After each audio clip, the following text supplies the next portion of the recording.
Assalamualaikum teman-teman. Bagaimana kabarnya hari ini? Alhamdulillah kita dapat bertemu lagi ya teman-teman. Hari ini kita akan belajar tentang kendaraan yang berjalan pada tempatnya teman-teman. Nah, sebelum itu kita berdoa dulu ya teman-teman. Sika berdoa. Wahid, Isnani, Salasa. Bismillahirrahmanirrahim. Rabbi zidni ilma warzuqni fahma. Artinya, wahai Rabbku, tambahkanlah ilmu dan anugerahkan kefahaman. Amin.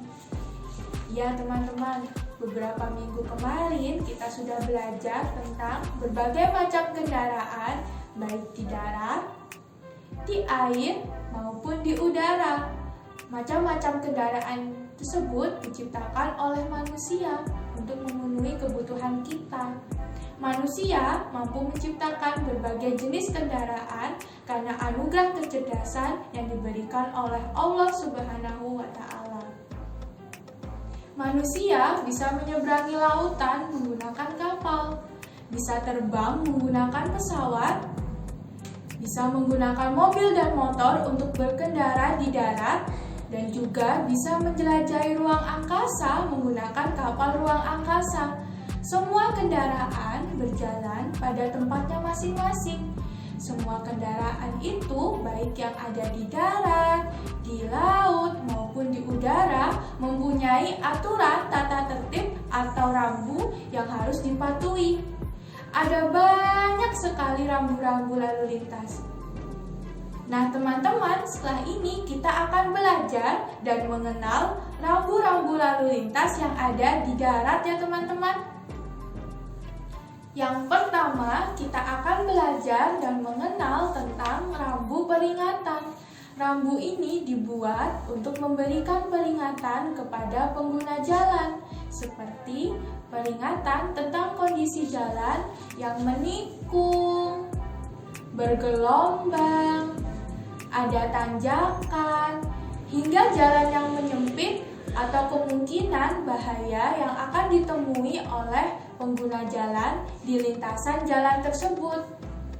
Peringatan ini juga berisi tentang peringatan di sekitar jalur yang sering terjadi kecelakaan sehingga pengguna jalan harus berhati-hati. Yang kedua, tentang rambu larangan. Rambu ini berisi larangan bagi pengguna jalan untuk melewati jalan tersebut atau larangan untuk melakukan sesuatu di sana. Contohnya, larangan untuk parkir dengan tanda huruf P diberi garis miring. Ada juga loh larangan masuk bagi pengendara roda 2 atau roda 4. Juga ada larangan kendaraan yang melintas dengan beban tertentu dan sebagainya. Yang ketiga adalah rambu perintah. Rambu ini berisi perintah yang harus ditaati oleh pengguna jalan. Contohnya adalah perintah untuk mengikuti arah yang ditunjuk, perintah batas minimum beban kendaraan yang diperbolehkan, perintah penggunaan rantai ban, perintah menggunakan jalur khusus, dan berbagai perintah lainnya. Yang keempat adalah rambu petunjuk. Rambu ini berfungsi untuk memberikan petunjuk bagi pengguna jalan. Biasanya berupa gambar atau tulisan. Misalnya, rambu dengan gambar masjid, atau gambar ranjang putih bersilang merah yang artinya tempat tersebut dekat dengan lokasi rumah sakit. Itu dia teman-teman, rambu-rambu yang ada di darat. Sekarang kita akan membahas rambu-rambu yang ada di jalur laut.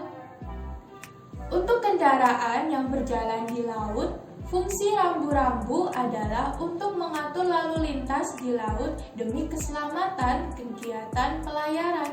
Juga bisa berfungsi sebagai petunjuk bagi para nahkoda kapal.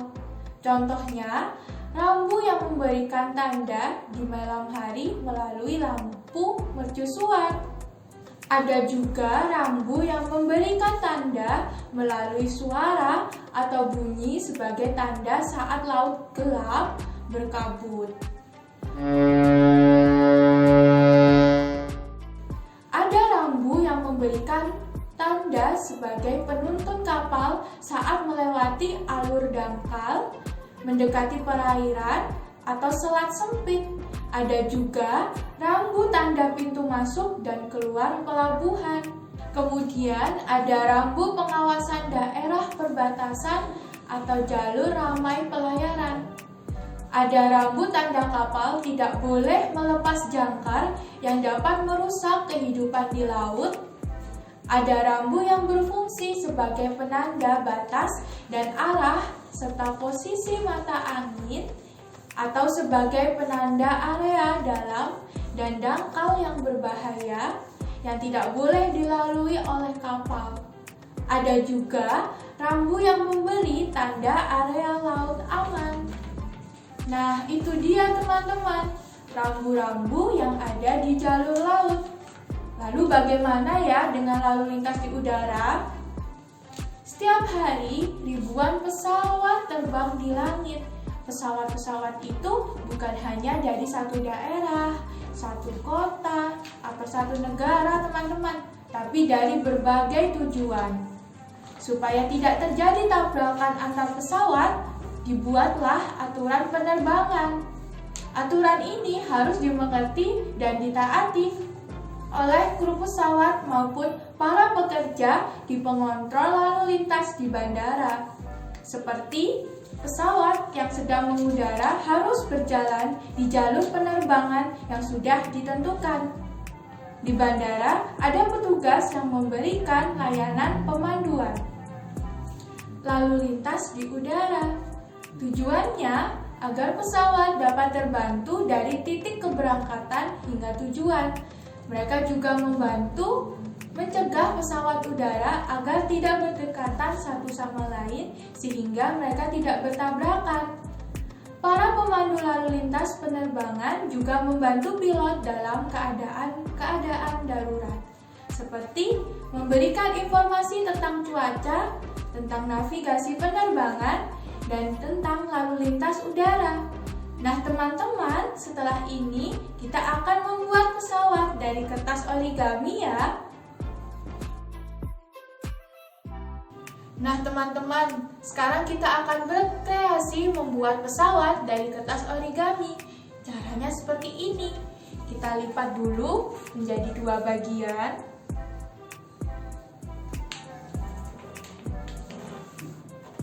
Lalu kita buka.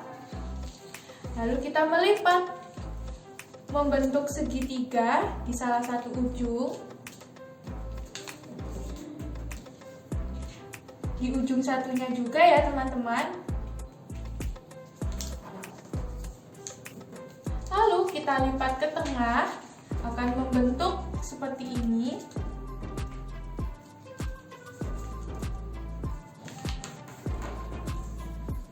Jangan lupa sisi yang satunya juga ya.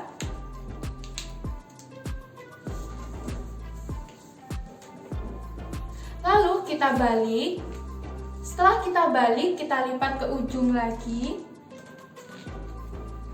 Kita lipat ke tengah seperti ini ya teman-teman.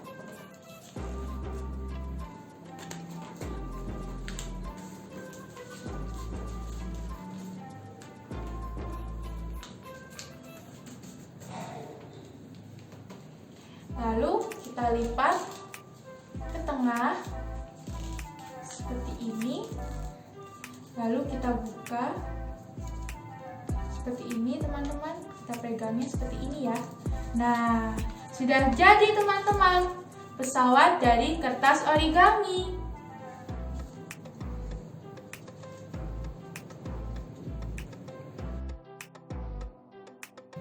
Nah, seperti itu teman-teman cara membuat pesawat dari kertas origami. Gampang ya, teman-teman bisa mencobanya di rumah. Nah, dan ini pesawat Ustazah. Pesawat Ustazah bisa terbang tinggi loh teman-teman, seperti ini. Nah, seperti itu teman-teman. Teman-teman bisa mencobanya di rumah. Apabila teman-teman memerlukan bantuan mama dan papa, teman-teman bisa memintanya. Setelah teman-teman membuat, teman-teman bisa berfoto dengan pesawat teman-teman, lalu dikirimkan ke bu guru yang ada di TK ya. Terima kasih teman-teman sudah melihat video belajar dan berkreasi hari ini. Sebelum Ustazah pamit undur diri, kita berdoa dulu ya teman-teman. Kita membacakan surat Al-Asr. Jika berdoa, wahid, isnani, salasa. Bismillahirrahmanirrahim. Wal asr, innal insana lafi khusr, illal ladzina amanu wa amilus solihati wa tawasau bil haqqi wa tawasau bis sabr. Amin. Terima kasih ya teman-teman untuk hari ini. Sampai bertemu di video selanjutnya. Ustazah pamit undur diri dulu. Assalamualaikum warahmatullahi wabarakatuh. Dadah.